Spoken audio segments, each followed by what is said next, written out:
ಸ್ನೇಹಿತರೆ ನಮಸ್ಕಾರ. ನಾನು ರವೀಂದ್ರ ಜೋಶಿ. ಬಿಟ್ಟೆನೆಂದರೂ ಬಿಡದಿ ಮಾಯಿ ಅಂತ ಒಂದು ಮಾತು ಆ ರೀತಿಯಾಗಿದೆ ಪಶ್ಚಿಮ ಬಂಗಾಳದ ವಿಚಾರದಲ್ಲಿ ನಮ್ಮ ಚಾನಲ್ನ ನಡೆ. ಸಾಕು ಸಾಕು ಅಂತ ನಾವು ಅಂದರೂ ಕೂಡ ವಿಷಯಗಳು ನಮ್ಮನ್ನು ಬಿಡ್ತಾ ಇಲ್ಲ, ಬೆನ್ನಟ್ಟಿ ಬರ್ತಾ ಇದ್ದಾವೆ ಬೇತಾಳನ ಹಾಗೆ. ಬಟ್ ಏನಂದರೆ ತುಂಬ ಶುಭಸೂಚಕವಾದಂಥ ವಿಚಾರಗಳು, ರಾಷ್ಟ್ರಹಿತದ ದೃಷ್ಟಿಯಿಂದ ನಡೀತಾ ಇರುವಂಥ ಬೆಳವಣಿಗೆಗಳು. ನಿನ್ನೆ ಒಂದು ಸಭೆಯನ್ನು ಮಾಡ್ತಾರೆ ಮಮತಾ ಬೇಗಂ ಅವರು ತನ್ನ ಕಾಳಿಘಾಟ್ ನಿವಾಸದಲ್ಲಿ. ವಕೀಲರ ಒಂದು ದೊಡ್ಡ ಪಡೆ, battery of lawyers, legal advisers, ಆಕೆ ಎದುರುಗಡೆ ಕೂತಿರ್ತಾರೆ, ಮಮತಾ ಬೇಗಂ ಎದುರುಗಡೆ ಮಾತುಕತೆ ನಡೆಯುತ್ತೆ.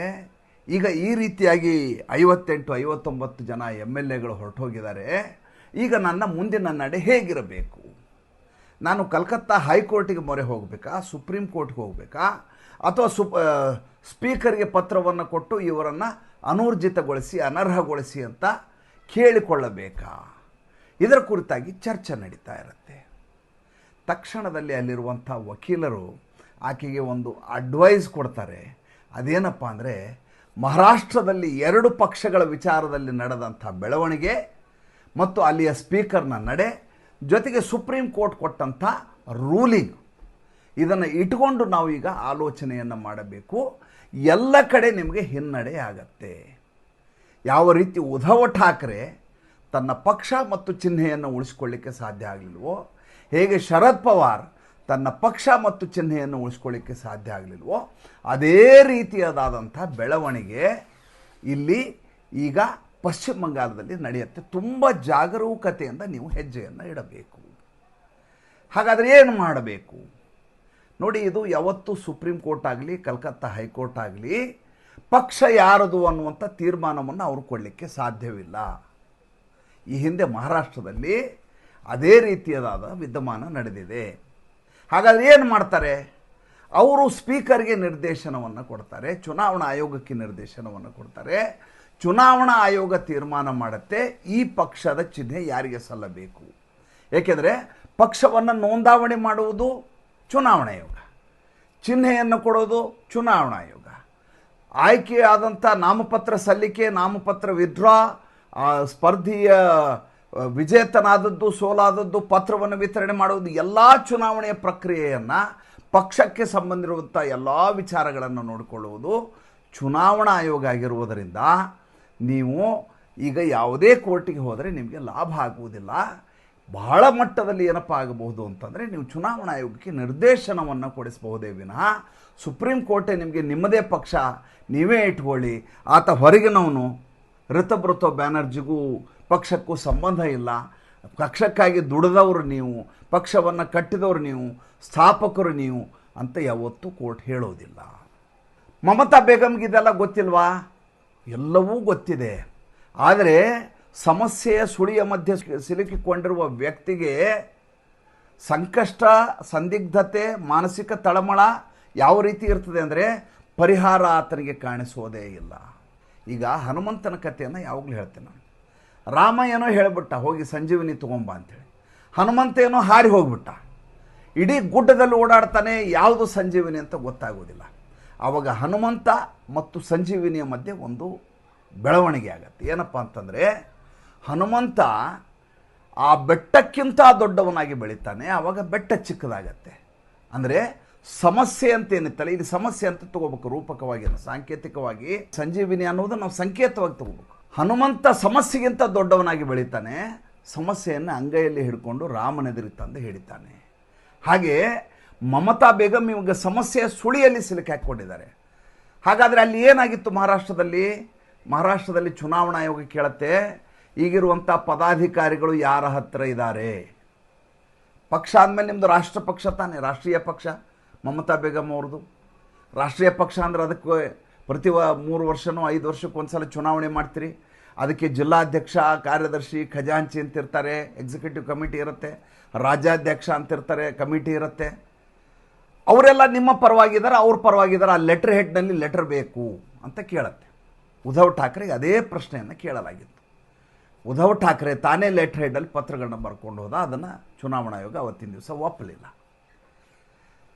ಇಲ್ಲಿ ಮಮತಾ ಬೇಗಂಗೆ ಅದೇ ಪ್ರಶ್ನೆಯನ್ನು ಲಾಯರ್ ಕೇಳ್ತಾರೆ. ಈಗ ಇರುವಂಥ ಪಕ್ಷದಲ್ಲಿ ಈಗಿರುವಂಥ ಕಾರ್ಪೊರೇಟ್ರ್ಗಳೇನಿದ್ದಾರೆ ಅವರು ನಿಮ್ಮ ಪರವಾಗಿ ನಿಂತಿದ್ದಾರಾ ಅಥವಾ ಆ ಇನ್ನೊಂದು ಋತುಬ್ರತ ಬ್ಯಾನರ್ಜಿಯ ಪರವಾಗಿದ್ದಾರಾ ಅದರ ಮಾಹಿತಿಯನ್ನು ಕೊಡಿ. ಇಲ್ಲ, ಅವರೆಲ್ಲ ಕೌನ್ಸಿಲರ್ಸ್ ಎಲ್ಲ ರಾಜೀನಾಮೆ ಕೊಡ್ತಾ ಇದ್ದಾರೆ. ಹೌಡಾದಲ್ಲಿಯೂ ಅದೇ ಆಗಿದೆ, ಕಲ್ಕತ್ತಾ ಮುನ್ಸಿಪಲ್ ಕಾರ್ಪೊರೇಷನ್ನಲ್ಲೂ ಅದೇ ಆಗಿದೆ. ಎಲ್ಲ ಕಡೆ ಒಂದೋ ಕಾರ್ಪೊರೇಷನ್ ಮೇಲೆ ಕೇಸ್ಗಳನ್ನು ಹಾಕಿ FIR ಹಾಕಿ ಅವ್ರನ್ನ ತೊದಕಲಾಗ್ತಾ ಇದೆ. ಇಲ್ಲ ಅಂತಂದರೆ ಬಂಧಿಸಲಾಗ್ತಾ ಇದೆ. ಇಲ್ಲದೆ ಇದ್ದರೆ ಅವ್ರ ಮೇಲೆ ಭ್ರಷ್ಟಾಚಾರದ ಹಗರಣ ಇದೆ. ಇಲ್ಲದೆ ಹೋದರೆ ಅವರಾಗೆ ರಾಜೀನಾಮೆ ಕೊಡ್ತಾ ಇದ್ದಾರೆ. ಎಲ್ಲಿಯೂ ಕೂಡ ನನ್ನ ಅಸ್ತಿತ್ವ ಸರಿಯಾಗಿಲ್ಲ. ಹಾಗಾದರೆ ನಿಮಗೆ ಗೆಲುವು ಸಿಗಲಿಕ್ಕೆ ಸಾಧ್ಯ ಇಲ್ಲ. ಎರಡನೇದು, ಹಾಗಾದರೆ ಇದಕ್ಕೆ ಪರಿಹಾರವೇನು? ಇದಕ್ಕೆ ಪರಿಹಾರ ಏನಪ್ಪ ಅಂತಂದರೆ ನೀವು ಫಸ್ಟ್ಗೆ ಇದನ್ನು ವಿಸರ್ಜನೆ ಮಾಡಿಬಿಡಿ.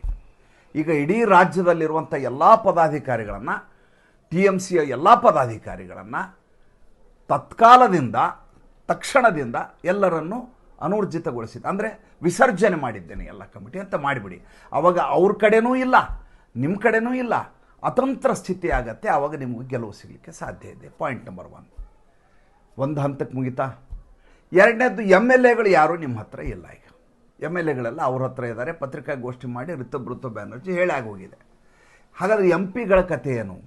29 ಜನ MP ಗಳು, 12 ಜನ ರಾಜ್ಯಸಭಾ ಸದಸ್ಯರು, ಅವರ ಕಥೆ ಏನು? ಇಲ್ಲ, ಅದು ಕೂಡ ನನ್ನ ಜೊತೆ ಯಾರೂ ನಿಂತಿಲ್ಲ. ಹೆಂಗೆ ನಿಂತಿಲ್ಲ? ಯಾಕೆಂದರೆ ಮೊನ್ನೆ ನಡೆದಂಥ ಸಭೆಯಲ್ಲಿ ಕಲ್ಯಾಣ ಬ್ಯಾನರ್ಜಿ ಮತ್ತು ಮಾಲಾ ರಾಯ್ ಇಬ್ಬರನ್ನ ಹೊರತುಪಡಿಸಿ ಎಸ್ಪ್ಲನೇಡ್ನಲ್ಲಿ ನಡೆದಂಥ ಪ್ರತಿಭಟನೆಯ ಸಂದರ್ಭದಲ್ಲಿ ಯಾವ MP ಗಳು ಬರಲಿಲ್ಲ. ಯಾರೂ ಬರಲಿಲ್ಲ. ಯಾರನ್ನ ಈಕೆ ಆ ನಾಮಕರಣ ಮಾಡಿದ್ರು ಅವರು ಕೂಡ ಬರಲಿಲ್ಲ. ಯಾರ ಮೇಲೆ ಕೇಸ್ ಇತ್ತೋ ಅವರು ಕೂಡ ಈಕೆಯ ಪರವಾಗಿ ನಿಲ್ಲಲ್ಲ. ಈಕೆ ಎಲ್ಲರ ಪರವಾಗಿ ನಿಂತರು. ಈಕೆಯ ಪರವಾಗಿ ಯಾರೂ ನಿಲ್ಲಕ್ಕೆ ತಯಾರಿಲ್ಲ. ಇಬ್ಬರು MP ಗಳು ನನ್ನ ಜೊತೆ ಇದ್ದಾರೆ. ಸಾಗರಿಕಾ ಘೋಷ್ ಇಲ್ಲ, ಯಾರೂ ಇಲ್ಲ. ಹಾಗಾದರೆ ಏನು ಮಾಡಬೇಕು? ಈಗ ಅವರನ್ನು ನಿಮ್ಮ ಹತೋಟಿಗೆ ತೆಗೆದುಕೊಳ್ಳುವ ಪ್ರಯತ್ನ ಮಾಡಬೇಕು. 41 ಜನ ದಿಲ್ಲಿಯಲ್ಲಿರೋದು. ಆ 41 ಜನ ನಿಮ್ಮ ಪರವಾಗಿದ್ದಾರೆ ಅಂದರೆ ನೀವು ಆವಾಗ ನಿಮ್ಮ ಪಕ್ಷ ಅಂಥೇಳಿ ಎಸ್ಟಾಬ್ಲಿಷ್ ಮಾಡಲಿಕ್ಕೆ ಒಂದು ದೊಡ್ಡದಾದಂಥ ಅವಕಾಶ ಸಿಗುತ್ತೆ. ಯಾಕೆಂದರೆ MLA ಆ 9 MLAಗಳು ಸೇರಿ ಒಬ್ಬ MP ಆಗಿರ್ತಾನೆ. ಈಗ ಉದಾಹರಣೆಗೆ ಡೈಮಂಡ್ ಹಾರ್ಬರ್ನಲ್ಲಿ 9 ಜನ MLAಗಳಿದ್ದಾರೆ. 9ರಲ್ಲಿ 8 ಜನ TMC ಅವರಾಗಿದ್ದಾರೆ. ಹೀಗಿರುವಾಗ ನೀವು ಹೇಗಾದರೂ ಮಾಡಿ ಈ MP ಗಳು ನಿಮ್ಮ ಪರವಾಗಿರೋ ಹಂಗೆ ಮಾಡ್ಕೊಳ್ಳಿ ಅಂತ. ಇಲ್ಲಿ ಒಂದು ಬೆಳವಣಿಗೆ ಆಗುತ್ತೆ. ಈ MP ಗಳಿದಾರಲ್ಲ, ಇವ್ರದ್ದೊಂದು ವಾಟ್ಸಪ್ ಗ್ರೂಪ್ ಇದೆ. ಪಶ್ಚಿಮ ಬಂಗಾಳದ MP ಗಳದೇ ರಾಜ್ಯಸಭಾ ಸದಸ್ಯರು, ಸಂಸತ್ ಸದಸ್ಯರು, ಇವ್ರದ್ದೊಂದು ವಾಟ್ಸಪ್ ಗ್ರೂಪ್ ಇದೆ. ಭಾಳ ರೋಚಕವಾದಂಥ ವಿಚಾರ ಇದು. ಇವ್ರು ಏನು ಮಾಡ್ತಾರೆ MP ಗಳು ಅಂದರೆ, ಒಬ್ಬರ ಕಾಲನ್ನು ಒಬ್ಬರು ಎಳಿತಾರೆ. ಕೆಲವೊಬ್ಬರ ಖಾಸಗಿ ಫೋಟೋಗಳನ್ನು ಹಾಕೋದು, ಅದಕ್ಕೆ ಇನ್ನೊಬ್ಬ ಇನ್ಸಲ್ಟ್ ಮಾಡೋದು, ಮತ್ತೊಬ್ಬ ಅದಕ್ಕೊಂದು ವಿಷಯ ಹಾಕೋದು, ಅದಕ್ಕೆ ಮತ್ತೊಬ್ಬ ಬೈಯೋದು, ಈ ರೀತಿಯಾದಂಥ ನಿರಂತರವಾದಂಥ ಸಂಘರ್ಷಗಳು ನಡೀತಾ ಇರುವಂಥ ಒಂದು ಗ್ರೂಪ್ ಅದು. ಎಲ್ಲ ವಿಚಾರಗಳನ್ನ ಹಂಚ್ಕೊಳ್ಳೋದು ಅದರಲ್ಲೇ. ಈಗ 59 ಜನ MLAಗಳು ಹೋಗಿದಾರಲ್ಲ, ಅವರೆಲ್ಲ ಏನು ಹೇಳ್ತಾ ಇದ್ದಾರೆ? ನಮಗೆ ಮಮತಾ ಬ್ಯಾನರ್ಜಿ ಅವರ ಬಗ್ಗೆ ಸಂಪೂರ್ಣವಾದ ಗೌರವವಿದೆ. ಪಕ್ಷವನ್ನು ಕಟ್ಟಿದ್ದಾರೆ, ಬೆಳೆಸಿದ್ದಾರೆ, ನಮ್ಮನ್ನೆಲ್ಲ ಸಚಿವರನ್ನಾಗಿ ಮಾಡಿದ್ದಾರೆ, ಎಲ್ಲ ನಿಜ. ಆದರೆ ಅಭಿಷೇಕ್ ಬ್ಯಾನರ್ಜಿ ಅವರ ದಬಾವಣೆ, ದೌರ್ಜನ್ಯ, ದಬ್ಬಾಳಿಕೆ, ಅವರ ಕ್ರೈಮ್ ಸಿಂಡಿಕೇಟು, ಕರಪ್ಷನ್ ಸಿಂಡಿಕೇಟು, ಅದರಿಂದ ಬೇಸತ್ತು ಬಸವಳಿದು ನಾವು ಹೊರಗಡೆ ಬಂದಿದ್ದೀವಿ ಅಂತ ಹೇಳ್ತಾ ಇದ್ದಾರೆ. ಅಂದರೆ ಅವನು ಕೆಟ್ಟವನು, ಬಾಯ್ಪು ಕೆಟ್ಟವನು, PC ಒಳ್ಳೆಯವಳು ಅಂತ, PC ಬಾಯ್ಪು ಅಂತ ಹೇಳಿದ್ರು. ಆ ರೀತಿ ಹೇಳಿದ್ದಾರೆ. ಅವ್ರು ಹೇಳಲಿಕ್ಕೆ ಒಂದು ಕಾರಣದ, ಅವ್ರು ಯಾರು ಸಾಮಾನ್ಯರಲ್ಲ. ಈ ಋತುಬ್ರತ ಬ್ಯಾನರ್ಜಿ ಇದನ್ನಲ್ಲ, ಇವನೇನು ದೊಡ್ಡ ಸಜ್ಜನ ಅಂತ ದಯವಿಟ್ಟು ತಿಳ್ಕೊಬೇಡಿ. ಏನವನು ಭಾರತೀಯ ಜನತಾ ಪಾರ್ಟಿಯ ಪರವಾಗಿ ನಾವು ಸೈದ್ಧಾಂತಿಕವಾಗಿ ಜೊತೆಗೆ ನಿಲ್ತೀವಿ, ವಿಪಕ್ಷವಾಗಿ ಪ್ರತಿಪಕ್ಷ ಅನ್ನುವಂಥ ಕಾರಣಕ್ಕೋಸ್ಕರ ಎಲ್ಲವನ್ನೂ ವಿರೋಧಿಸುವುದಿಲ್ಲ ನಾವು ಅಂತ ನಿನ್ನೆ ಸ್ಟೇಟ್ಮೆಂಟ್ ಕೊಟ್ಟಿದ್ದಾನೆ ಇವನು ಋತುಬ್ರತ ಬ್ಯಾನರ್ಜಿ, ಈಗಿರುವಂಥ ವಿರೋಧ ಪಕ್ಷದ ನಾಯಕ. ಪಶ್ಚಿಮ ಬಂಗಾಳದಲ್ಲಿ TMCಯ ಹೊಸ ಗುಂಪೇನಿದೆ ಅದರ ನಾಯಕನನ್ನಾಗಿ, ಶಾಸಕಾಂಗ ಪಕ್ಷದ ನಾಯಕನನ್ನಾಗಿ, ವಿಪಕ್ಷ ನಾಯಕನಾಗಿ ಋತುಬ್ರತ ಬ್ಯಾನರ್ಜಿ ಮಾಡಿದ್ದಾರೆ. ಈ ಋತುಬ್ರತ ಬ್ಯಾನರ್ಜಿ ಸ್ಟೇಟ್ಮೆಂಟ್ ಕೊಟ್ಟಿದ್ದಾನೆ ನಿನ್ನೆ. ಏನಂತಂದರೆ, ನಾವು ವಿಪಕ್ಷ ಅನ್ನುವ ಕಾರಣಕ್ಕೋಸ್ಕರ ಎಲ್ಲವನ್ನೂ ವಿರೋಧಿಸೋದಿಲ್ಲ. ಸುವೇಂದು ಅಧಿಕಾರಿ ಮಾಡಿದ್ದನ್ನು ತಾತ್ವಿಕ ವಿಚಾರ ಬಂದರೆ ಮಾತ್ರ ಮಾಡ್ತೀವಿ, ಉಳಿದ ವಿಚಾರದಲ್ಲಿ ಅಭಿವೃದ್ಧಿಯ ಕೆಲಸದಲ್ಲಿ ನಾವು ಸುವೇಂದು ಅಧಿಕಾರಿಯ ಜೊತೆಗಿದ್ದೇವೆ ಅನ್ನುವಂಥ ಮಾತು ಹೇಳಿದ್ದಾನೆ. ಅದಕ್ಕೆ ನಾನು ನಿನ್ನೆಯ ಸಂಚಿಕೆಯಲ್ಲಿ ಹೇಳಿದೆ, ನಾನು ನಿನ್ನೆ ಮಧ್ಯಾಹ್ನ ಏನಂತ, ಪ್ರತಿಪಕ್ಷದಲ್ಲಿಯೂ BJP, ಆಡಳಿತ ಪಕ್ಷದಲ್ಲಿಯೂ BJP ಸೇರಿಸಿಕೊಳ್ಳಿಲ್ಲ ಅಂತ ಪ್ರತ್ಯೇಕ ಗುಂಪಾಗಿ ಉಳ್ಕೊಂಡಿದೆ. ಅದು ಬಿಟ್ಟರೆ ವಿಲೀನ ಮಾಡ್ಕೊಳ್ಳಿಕ್ಕೆ ಸಿದ್ಧರಿದ್ದೇವೆ ಅಂತ ಒಂದೇ ಒಂದು ಹೇಳಿಕೆಯನ್ನು ಕೊಟ್ಟು ಬಿಟ್ಟಿದ್ರೆ ಇಷ್ಟು ಸಾರಾಸಗಟಾಗಿ BJP ಸೇರ್ಕೊಂಡ್ಬಿಡೋರು. ಈ ಎಲ್ಲ ದುರಾಚಾರಿಗಳನ್ನು ದುರ್ಜನರನ್ನು ತಗೋಬಾರದು ಅಂತ ಅಮಿತ್ ಶಾ ನರೇಂದ್ರ ಮೋದಿ ಹೇಳಿರೋದ್ರಿಂದ ಅವ್ರನ್ನ ಅಲ್ಲೇ ನಿಲ್ಲಿಸಲಾಗಿದೆ. ಇವನ ಬಗ್ಗೆ ಹೇಳ್ತಾ ಇದ್ದೆ ನಾನು. ಯಾರ ಬಗ್ಗೆ? ರಿತುಬ್ರತ ಬ್ಯಾನರ್ಜಿ ಬಗ್ಗೆ. ಈ ರಿತುಬ್ರತ ಬ್ಯಾನರ್ಜಿ CPMನಲ್ಲಿ ರಾಜ್ಯಸಭಾ ಸದಸ್ಯ ಆಗಿದ್ದ, CPMನಲ್ಲಿ. ಅದಾದಮೇಲೆ ಮಮತಾ ಬೇಗಂ ಅವ್ರ ಪಕ್ಷದಲ್ಲಿ ಬಂದು MLA ಆದ. ಇಲ್ಲಿ ಈತನನ್ನು ಮಿನಿಸ್ಟರ್ ಮಾಡಿದರು ಮಮತಾ ಬೇಗಂ ಅವರು. ಮಾಡಿದ ಮೇಲೆ ಈತ ಮೇಲೆ ಅತಿ ಹೆಚ್ಚು ಆರೋಪ ಇರೋದು ಯಾವುದಂದರೆ ಟೋಲಾಬಾಜಿ ವಸೂಲಿಯಲ್ಲಿ ಈತ ಮಾಹಿರ್ ಅಂತೇಳಿ ಈತನ ಮೇಲೆ ಆರೋಪ ಇದೆ. ಭ್ರಷ್ಟರಲ್ಲಿ ಭ್ರಷ್ಟ, ಅನುಮಾನವೇ ಇಲ್ಲ. ಆದರೆ ಆಕೆಯಿಂದ ಹೊರಗಡೆ ಬಂದಿದ್ದಾನೆ. ಇದು ವಿಚಾರ ಇರಲಿ, ಪಕ್ಕಕ್ಕೆ ಅದು ನೀಡಿ. ಈಗ ಬಂದಿರೋದು ರಾಜ್ಯಸಭಾ ಮತ್ತು ಲೋಕಸಭಾ ವಿಚಾರಕ್ಕೆ ಸಂಬಂಧಪಟ್ಟ ಹಾಗೆ. ಈಗ ಏನು ಮಾಡಬೇಕೀಗ? ಇದೊಂದು ವಾಟ್ಸಪ್ ಗ್ರೂಪ್ ಇದೆ ಅಂತ ಹೇಳಿದೆ. ಯಾವಾಗಲೂ ಮಮತಾ ಬೇಗಂ ಅವರು ಡೆಲ್ಲಿಗೆ ಬಂದ ಸಂದರ್ಭದಲ್ಲಿ ಒಂದು ಕೆಲಸ ಮಾಡೋರು. ಏನಂದರೆ ಒಂದು ಭೋಜನ ಕೂಟವನ್ನು, ಭೋಜ್ ಅಂತಾರೆ ಅವರಲ್ಲಿ, ಭೋಜನ ಆರ್ಗನೈಸ್ ಮಾಡೋರು. ಆ ಭೋಜಲ್ಲಿ ಎಲ್ಲ ಸದಸ್ಯರು ಬರೋರು, ಕಲ್ಯಾಣ್ ಬ್ಯಾನರ್ಜಿ ಮುಖ್ಯವಾಗಿರೋನು, ಉಳಿದವರೆಲ್ಲ ಜೊತೆಗಿರೋರು. ಈಗ ಆ ರೀತಿಯ ಸಂಬಂಧಗಳು ಉಳ್ಕೊಂಡಿಲ್ಲ. ಈಗ ಒಂದು ಪಡೆ ಏನಿದೆ ಅದರ ಸಂಖ್ಯೆ ಈಗ 35 ಅಂತ ನಮ್ಮ ಕಣ್ಣೆದುರಿಗೆ ಸಿಗ್ತಾ ಇದೆ. 35 ಜನ ಈಗ ಭಾರತೀಯ ಜನತಾ ಪಾರ್ಟಿಗೆ ಬೆಂಬಲವನ್ನು ಘೋಷಿಸಿ TMCಯಿಂದ ಹೊರಗೆ ಬರಬೇಕು ಅಂತ ತೀರ್ಮಾನ ಮಾಡಿದ್ದಾರೆ ಅಂತ ಒಂದು ದೊಡ್ಡದಾದಂಥ ಸುದ್ದಿ ಎಲ್ಲ ಕಡೆ ಹರಡ್ತಾ ಇದೆ. ಈಗಾಗಲೇ ನರೇಂದ್ರ ಮೋದಿ, ಅಮಿತ್ ಶಾ ಅವರ ಸಂಪರ್ಕದಲ್ಲಿ ಇವರೆಲ್ಲ ಇದ್ದಾರೆ. ಅಮಿತ್ ಶಾ ಅವರು ಕೂಡ 242ರಿಂದ 272ಕ್ಕೆ ಹೋಗ್ಬೇಕಲ್ಲ. ಇವರು ಚಂದ್ರಬಾಬು ನಾಯ್ಡು ಆಮೇಲೆ ಈ ಸುಶಾಸನ್ ಬಾಬುನಿಂದ ತಪ್ಪಿಸ್ಕೋಬೇಕಲ್ಲ, ಅತಂತ್ರವಾಗಿ ಇರಬಾರ್ದು ಅನ್ನುವಂಥ ಕಾರಣಕ್ಕೋಸ್ಕರ ಆಪರೇಷನ್ ಲೋಟಸ್ಗೆ ತಯಾರಾಗಿ 270 ಹತ್ತತ್ರ ಹೋಗ್ಲಿಕ್ಕೆ ಅವರು ಕೂಡ ಮಾನಸಿಕವಾಗಿ ಸಿದ್ಧರಾಗಿದ್ದಾರೆ. ಏಕೆಂದರೆ ಮುಂದೆ ಇನ್ನೂ ಟೈಮ್ ಇದೆ ಎಲೆಕ್ಷನ್ಗೆ. 2029ರಲ್ಲಿ ಚುನಾವಣೆ ಇದು, ಈಗ 2026, ಇನ್ನೂ 3 ವರ್ಷ ಟೈಮ್ ಇದೆ. ಈ 3 ವರ್ಷದಲ್ಲಿ ಬೇಧಡಕ್ಕಾಗಿ ಕೆಲಸ ಮಾಡಬೇಕು ಅಂದರೆ, ದಿಟ್ಟತನದಿಂದ ಮೆರೆಯಬೇಕು ಅಂದರೆ ಕೈಯಲ್ಲಿ ಬಹುಮತ ಇರಬೇಕು, ಅಲ್ಲಿ ರಾಜ್ಯಸಭೆ ಮತ್ತು ಇಲ್ಲಿ ಲೋಕಸಭೆಯಲ್ಲಿ. ಯಾವಾಗ TMC ಯಾವತ್ತೂ ಕೂಡ ನರೇಂದ್ರ ಮೋದಿ ಅವರ ವಿರುದ್ಧವಾಗಿಯೇ ಸೆಣಸಿದ್ದು. ಈಕೆ ಯಾವಾಗಲೂ ಆ್ಯಂಟಿ ಇಂಡಿಯಾನೇ. ಸರ್ಜಿಕಲ್ ಸ್ಟ್ರೈಕ್ ಆದಾಗ ನರೇಂದ್ರ ಮೋದಿ ಚುನಾವಣೆಗೋಸ್ಕರ ಮಾಡಿಸ್ತಾ ಇದ್ದಾರೆ, ಇದನ್ನು ಯಾರು ನಂಬಾರ್ದು ಅಂತ ಹೇಳಿದಂಥವ್ರಿಗೆ. ಅಲ್ಲಿ ಕಾನ್ವಾಯ್ ಹೋದರೆ, ಆರ್ಮಿಯ ಕಾನ್ವಾಯ್ ಹೋದರೆ ಪಶ್ಚಿಮ ಬಂಗಾಳದ ಮೇಲೆ ಸೈನ್ಯದಿಂದ ದಾಳಿ ಮಾಡಿಸ್ತಾ ಇದ್ದಾರೆ ನರೇಂದ್ರ ಮೋದಿ ಅಂತ ಹೇಳದಂಥ ಹೆಣ್ಮಗಳಿಗೆ. ಆದರೆ ನರೇಂದ್ರ ಮೋದಿ ಅಂಥ ಒಳ್ಳೆಯ ಮನುಷ್ಯ ಅಂದರೆ ನೀವು ನಂಬಲ್ಲ. ಪ್ರತಿ ವರ್ಷ ಮಮತಾ ಬೇಗಂ ಅವರ ಬರ್ತ್ಡೇ ದಿವಸ ಒಂದು ಕಾಟನ್ ಸಾರಿಯನ್ನು ಡೆಲ್ಲಿಯಿಂದ ಅವರಿಗೆ ಉಡುಗೊರೆ ಕಳಿಸ್ತಾ ಇದ್ರು. ಮೊನ್ನೆ ಹೋದ ವರ್ಷವೂ ಕಳಿಸಿದ್ದಾರೆ. ಬೇಕಾದ್ರೆ ನೀವು ಗೂಗಲಲ್ಲಿ ಹೋಗಿ ಚೆಕ್ ಮಾಡ್ಕೋಬೋದು. ನರೇಂದ್ರ ಮೋದಿ ಅವರ ಔದಾರ್ಯ, ನರೇಂದ್ರ ಮೋದಿ ಅವರ ಮನಸ್ಥಿತಿ ಯಾರಿಗೂ ಬರಲಿಕ್ಕೆ ಸಾಧ್ಯ ಇಲ್ಲ. ಹೀಗಾಗಿ ಅವ್ರಿಗೆ ನರೇಂದ್ರ ಮೋದಿ ಅನ್ನುವಂಥ ಹೆಸರು ಬಂದಿರೋದು. ಇರಲಿ, ವಿಷಯ ಅದಲ್ಲ. ವಿಷಯ ಏನು? ಯಾವಾಗ ಈ ರೀತಿ ಒಂದು ದೊಡ್ಡ ಪಡೆ ಬಿಟ್ಟು ತನ್ನನ್ನು ಹೋಗ್ತಾ ಇದೆ ಅಂತ ಗೊತ್ತಾದ ಕೂಡಲೇ ಒಂದು ಚಾಲನ್ನು ಆಡ್ತಾರೆ ಮಮತಾ ಬೇಗಂ. ಏನಂತ? ನಾನು ಅಭಿಷೇಕ್ ಬ್ಯಾನರ್ಜಿಯನ್ನು ವಿಪಕ್ಷ ನಾಯಕನ ಸ್ಥಾನದಿಂದ, ಅಂದರೆ ಅವರ ಸಂಸದೀಯ ಪಕ್ಷದ ನಾಯಕ ಏನಿದ್ದಾರೆ ಅಲ್ಲಿ ಅಭಿಷೇಕ್ ಬ್ಯಾನರ್ಜಿ ಅವ್ರದ್ದೀಗ ಕೇಂದ್ರದಲ್ಲಿ, ಆತನನ್ನು ತೆಗೆದು ಹಾಕ್ತೀನಿ, ನೀವು ಒಪ್ಪೋದಾದರೆ ಆತನನ್ನು ತೆಗೆದು ಹಾಕ್ತೀನಿ, ನೀವು ಯಾರು ಹೇಳ್ತೀರ ಅವ್ರನ್ನ ನಾನು ನಾಯಕನನ್ನಾಗಿ ಮಾಡ್ತೀನಿ, ಸಂಸದೀಯ ನಾಯಕನನ್ನಾಗಿ ಮಾಡ್ತೀನಿ, ನಿಮ್ಮ ಒಪ್ಪಿಗೆ ಇದ್ದರೆ ತಿಳಿಸಿ ಅಂತ ಒಂದು ಗೋಲನ್ನು ಒಗೆದಿದ್ದಾರೆ, ಒಂದು ಬೌಲನ್ನು ಹಾಕಿದ್ದಾರೆ. ಆ ಕಡೆಯಿಂದ ಉತ್ತರ ಬಂತು. ಏನಂತ ಉತ್ತರ ಬಂತು? ನಾವೀಗಾಗಲೇ ಬಹಳ ಮುಂದೆ ಹೋಗಿಬಿಟ್ಟಿದ್ದೇವೆ, ವಾಪಸ್ ಹಿಂದೆ ಬರುವ ಪ್ರಶ್ನೆ ಇಲ್ಲ, ಆದ್ದರಿಂದ ಕ್ಷಮೆ ಇರಲಿ, ನಿಮ್ಮ ಬಗ್ಗೆ ಅಪಾರವಾದ ಗೌರವವಿದೆ, ನಿಮ್ಮನ್ನು ಗೌರವ ಸಲಹೆಗಾರರನ್ನಾಗಿ ಇಟ್ಕೋತೀವಿ. ಯಾವಾಗ ಹೀಗೆ ಹೇಳಿದರೂ ಮಮತಾ ಬೇಗಂಗೆ ಇನ್ನಷ್ಟು ಟೆನ್ಷನ್ ಆಗಲಿಕ್ಕೆ ಶುರುವಾಯಿತು. ಹಾಗಾದರೆ ಮುಂದೆ ಏನು ಮಾಡಬೇಕು? ಇಲ್ಲಿ 2 ಆಪ್ಷನ್ ಇದೆ. ಒಂದು, ಮಮತಾ ಬೇಗಂ ಅವರು ರಾಜಕೀಯವಾಗಿ ಕೋರ್ಟ್ಗಂತೂ ಹೋಗೇ ಹೋಗ್ತಾರೆ. ಹೇಗೆ ಅಲ್ಲಿ ರಾಹುಲ್ ನರ್ವೇಕರ್ ಅಂಥೇಳಿ ಮಹಾರಾಷ್ಟ್ರದ ಸ್ಪೀಕರ್ಗೆ ಕೋರ್ಟ್ ಆರ್ಡರ್ ಮಾಡ್ತು.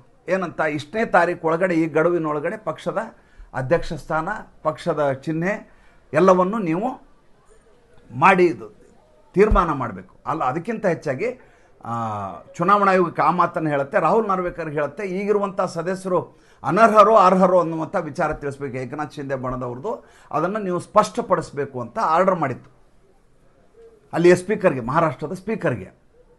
ಹಾಗೆ ನನಗೆ ಆ ರೀತಿ ಆರ್ಡರ್ ಬರ್ಬೇಕಾದ್ರೆ ಕೋರ್ಟಿನ ದಬಾವಣೆ ಇರಬೇಕು. ದಬಾವಣೆ ಇಲ್ಲದೆ ಹೋದರೆ ಸ್ಪೀಕರ್ ಇವ್ರ ಕಡೆ ಅವ್ರು ಯಾಕೆ ಮಾಡ್ತಾರೆ? ಚುನಾವಣಾ ಆಯೋಗದ ವಿರುದ್ಧ ನಾನು ಹೋರಾಟ ಮಾಡಿದ್ದೀನಿ, ಚುನಾವಣಾ ಆಯೋಗ ಯಾಕೆ ನನ್ನ ಪರವಾಗಿ ನಿಲ್ಲತ್ತೆ? ಜ್ಞಾನೇಶ್ ಕುಮಾರ್ ನನ್ನ ವಿರುದ್ಧ ಈಗಾಗಲೇ ಸಿಡಿಮಿಡಿ ಮಾಡ್ಕೊಂಡಿರ್ತಾರೆ, ನನಗೆ ಸಾಧ್ಯ ಆದಷ್ಟು ಅವರು ಗುದ್ದುತ್ತಾರೆ. ಹಾಗಾದರೆ ಏನು ಮಾಡಬೇಕು? ನಾನು ಕೋರ್ಟ್ಗೆ ಹೋಗಬೇಕು. ಕೋರ್ಟಿನಲ್ಲಿ ಏನಾಗಿದೆ, ಕೋರ್ಟಿನ ಜೊತೆ ಇವರ ನಡವಳಿಕೆ ಹೇಗಿದೆ ಅನ್ನೋದನ್ನು ಮುಂದಿನ ಸಂಚಿಕೆಯಲ್ಲಿ ಹೇಳ್ತೇನೆ.